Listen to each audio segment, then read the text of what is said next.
बिस्मिल्लाहिर्रहमानिर्रहीम। अस्सलाम वालेकुम स्टूडेंट्स। आज के लेक्चर में हम लिसनिंग स्किल्स के बारे में बात करेंगे। पिछले हमारे जितने भी लेक्चर हुए हैं उनमें हमने जनरल कम्युनिकेशन स्किल्स और जो कम्युनिकेशन प्रोसेस है उसके बारे में बात की थी। आज से बाकायदा जो हमारी स्किल्स हैं उनके बारे में बात करेंगे।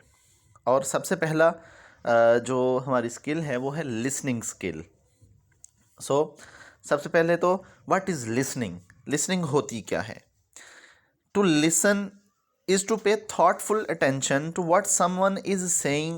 It is a deliberate act of attentively hearing a person speak.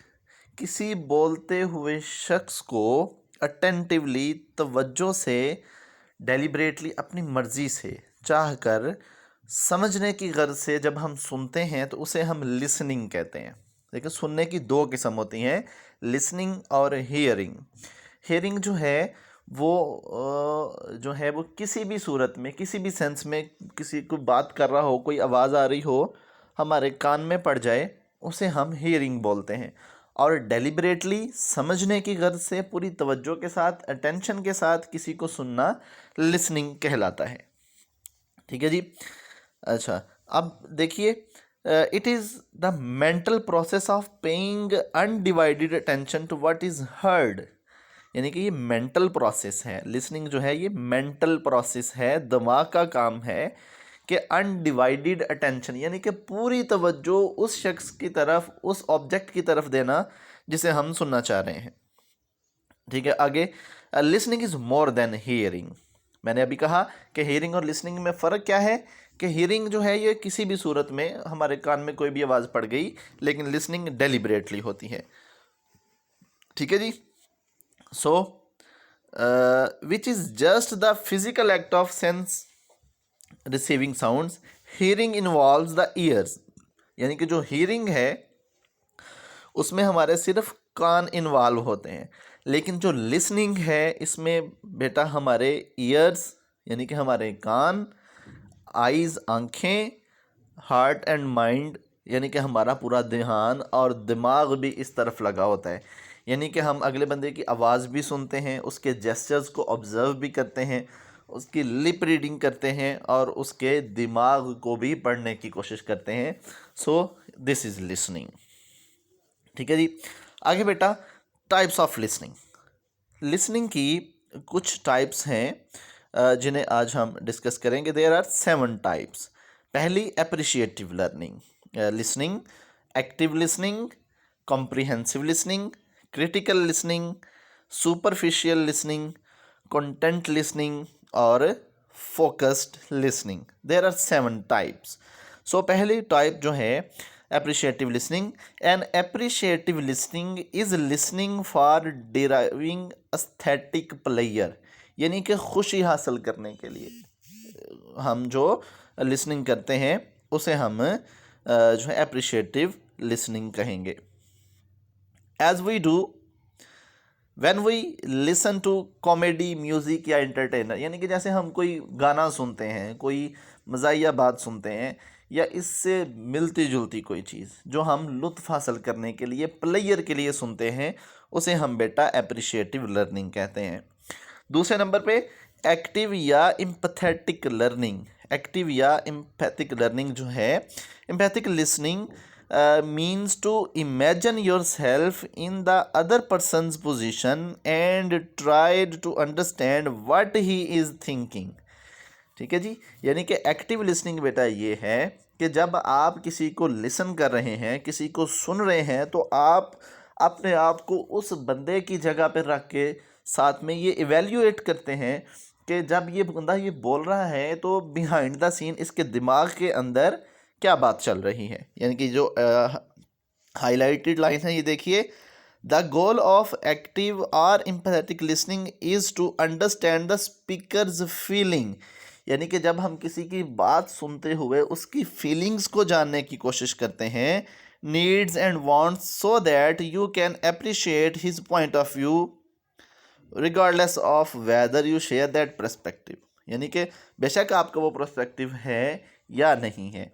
यानी कि एक्टिव या एम्पैथिक लर्निंग लिसनिंग जो है बेटा, इन शॉर्ट ये हुआ कि जब आप किसी स्पीकर के बोलने वाले की आवाज़ को इस तरह से सुने कि आप उसकी बातों से उसकी फीलिंग्स को ड्राइव करने की कोशिश करते हैं, तो उसे बेटा हम एक्टिव या एम्पैथेटिक लर्निंग बोलते हैं। तीसरे नंबर पे बच्चों, comprehensive listening. Comprehensive listening, this type of listening is needed in the classroom when students have to listen to the lecture to understand and comprehend the message. यानी कि जैसे classroom के अंदर जब हम लेक्चर सुनते हैं तो कम्प्रीहेंसिवली सुनते हैं, यानी कि हम हर वो बात जो अहम है उसे कैप्चर करने की कोशिश करते हैं, चाहे वो हमारे अपने दिमाग में हो, चाहे वो हम अपनी डायरीज़ के अंदर नोटबुक्स के अंदर नोट कर रहे हों। तो बेटा similarly when someone is giving sorry you direction to find the location of a place. For example, जब कभी हम किसी से रास्ता पूछें, कोई बंदा हमें रास्ता समझा रहा हो, तो हम जिस तरह से उसे सुनते हैं, ये कॉम्प्रिहेंसिव लिसनिंग होती है। Comprehensive listening is required to receive and interpret the message. यानी कि सिर्फ हम सुनते नहीं बल्कि इंटरप्रेट करते हैं। इंटरप्रेट का मतलब होता है एवेल्यूएट करना, समझना, उस मतलब को समझना। यानी कि जब कोई बंदा हमें कोई इंस्ट्रक्शंस दे रहा हो, कोई लेक्चर हो रहा हो, तो हम हर बात को परखते हैं, हम हर बात को इंटरप्रेट करते हैं, हम उसे अपने अल्फाज के अंदर, अपनी सोच के अंदर, अपने तरीके से आसान फहम बनाकर हम वो आइडिया ले लेते हैं। सो ये इस तरह की लिसनिंग होती है बच्चे, उसे कहते हैं कॉम्प्रिहेंसिव लिसनिंग।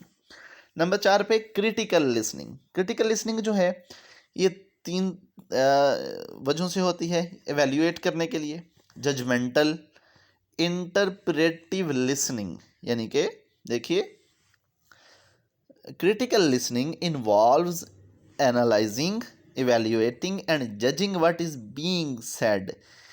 ठीक है जी, फर्ज करें आपके पास कोई बंदा किसी टॉपिक के ऊपर बात कर रहा है, आपके पास उसके अगेंस्ट कोई आर्गूमेंट है, आप उसके आप नॉलेज रखते हैं उसके बारे में, पहले आप एक्सपर्ट हैं, तो आप उसकी जब बात को सुनेंगे तो इसलिए सुनेंगे आया ये ठीक कह रहा है कि नहीं कह रहा, जजमेंटल, और आया जो कुछ किसी ने बात की वो आपके पॉइंट ऑफ व्यू से मुताबिकत रखती है कि नहीं रखती, एवेल्युएटिंग या एनालिसिस।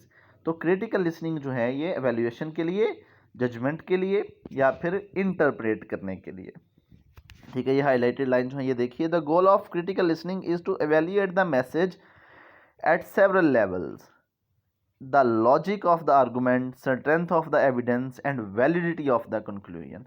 यानी कि हर तरीके से जब हम, जैसे मैंने कहा कि जब आप उसे इंटरप्रेट कर रहे होते हैं, आप हर बात को अपने नॉलेज, अपने पॉइंट ऑफ व्यू के अकॉर्डिंगली परख रहे होते हैं, सो that kind of listening is called critical listening. Number 5, superficial listening. Superficial listening can be compared with hearing और पैसिव लिसनिंग। यानी कि जो सुपरफिशियल लिसनिंग है इसे कंपेयर किया जा सकता है हियरिंग प्रोसेस से या पैसिव लिसनिंग से। One prefers to be listening by giving fake expressions to avoid offending the speaker, however in much is fed into the brain. This happens, for example, when one is forced to attend a guest lecture on an area that is not of one's interest. यानी कि ज़बरदस्ती किसी को बैठाकर अपनी बात सुनाया जाना जो है वो सुपरफिशियल लिसनिंग कहते हैं। फॉर एग्ज़ाम्पल, आप इंग्लिश के स्टूडेंट हैं, तो आपको बिठाकर केमिस्ट्री पढ़ा दी जाए तो वो आपका बिल्कुल ही वो सुपरफिशियल हो जाएगी, आपके ऊपर लेनी पड़नी बात, मतलब कि आप समझने की कोशिश ही नहीं करेंगे उसे। सो इस तरह की जो लिसनिंग होगी उसे बेटा सुपरफिशियल लिसनिंग कहेंगे। Content listening, the goal of content listening is to understand and retain information imparted by a speaker. यानी कि जो स्पीकर है, जो बोलने वाला है, वो क्या कहना चाह रहा है, उसकी बात को समझना, अंडरस्टैंड करना, बेटा ये जो है ये कंटेंट लिसनिंग कहते हैं। यानी कि अपनी मर्जी से जब आप सुनते हैं अपने फेवरेट स्पीकर्स को, अपने फेवरेट टॉपर्स को, so that kind of things. You may ask question but basically information flows from the speaker. Your job is to identify the key point of the message, so be sure to listen for clues its structure, preview, transition, summaries. In your mind create an outline of the speaker's remarks. यानी कि हर चीज़ in detail जब आप सुनते हैं, ठीक है, यानी कि अंडरस्टैंडेबल थिंग्स, हर चीज़ फ़र्ज़ करें कि केमिस्ट्री की इक्वेशन को सॉल्व किया जा रहा है तो आप उसकी इक्वेशन के हर स्टेप को समझते हैं कि कौन से पीरियोडिक टेबल से कौन सी चीज़ें ली गई, मोलर मास कौन से हैं, इक्वेशन को बैलेंस कैसे करना है, रिएक्शन कैसे हुए, या फिर मैथ्स है, मैथ्स का कोई आप इक्वेशन सॉल्व कर रहे होते हैं तो हर स्टेप को एनालाइज करते हैं हम लोग। सो बेटा इस तरह की लिसनिंग जो है वो content listening. Focused listening involve listening for specific information. Specific information यानी कि आपको कोई मसला, फॉर एग्ज़ाम्पल आप कोई दीनी स्कॉलर को, मजहबी स्कॉलर किसी को सुनते हैं तो वो किसी ऐसे टॉपिक पे बात कर रहे हैं जो आपको मसला दरपेश है, तो आप ख़ास तौर पे उससे सुनने की कोशिश करेंगे, आया ये जो मेरा मसला है ये किस तरह से है, जैसे मैं सोचता हूँ उस तरह से है, या फिर ये कोई और पॉइंट ऑफ व्यू बयान करते हैं। तो फोकस लिसनिंग जो होती है बच्चों, ये स्पेशली इसलिए होती है कि आप फोकस ही उस पॉइंट पे करते हैं जिसे आप समझना चाहते हैं, सुनना चाहते हैं। सो जी बेटा जो है that's all from the listening process. कल इंशाल्लाह यहाँ से आगे अगले लेक्चर में हम कंटिन्यू करेंगे। आज के लिए इतना ही, फ़िलहाल अल्लाह हाफिज़।